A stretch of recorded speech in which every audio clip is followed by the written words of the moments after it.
Hello there, I'm Ern Westmore.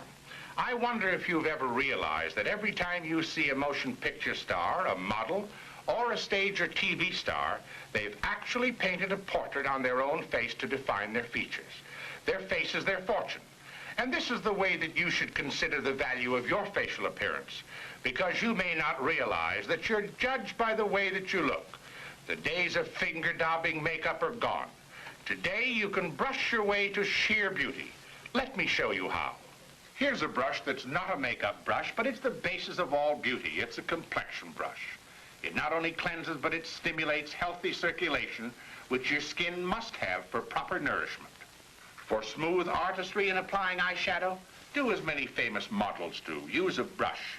It's a necessity if you're blending more than one color for a special eye-catching effect. And with this small sable eyelining brush, you can apply a thin line of liquid eyeliner to back up your mascara and make your lashes look fuller. For applying different shades of makeup foundation for corrective highlights and shadows, use a brush for each shade of base. You'll apply them exactly to just where you want them. If you apply mascara with a brush of this type, or if you use the applicator, which is really another form of brush, be sure it's a clean one.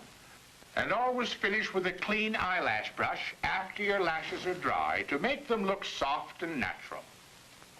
Now, to achieve a beautiful, natural-looking brow, an eyebrow brush is a must. Use it before applying your eyebrow pencil to clean your brows.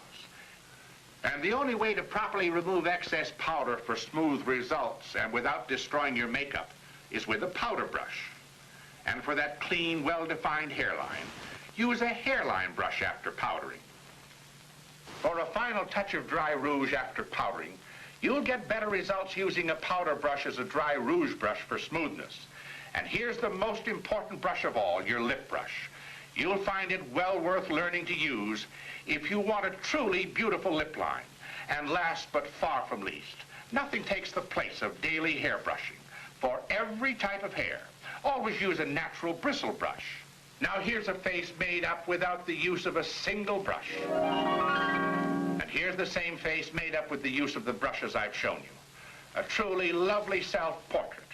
Try them yourself, and you'll prove that there isn't a woman in the world who can't become more beautiful. That's all.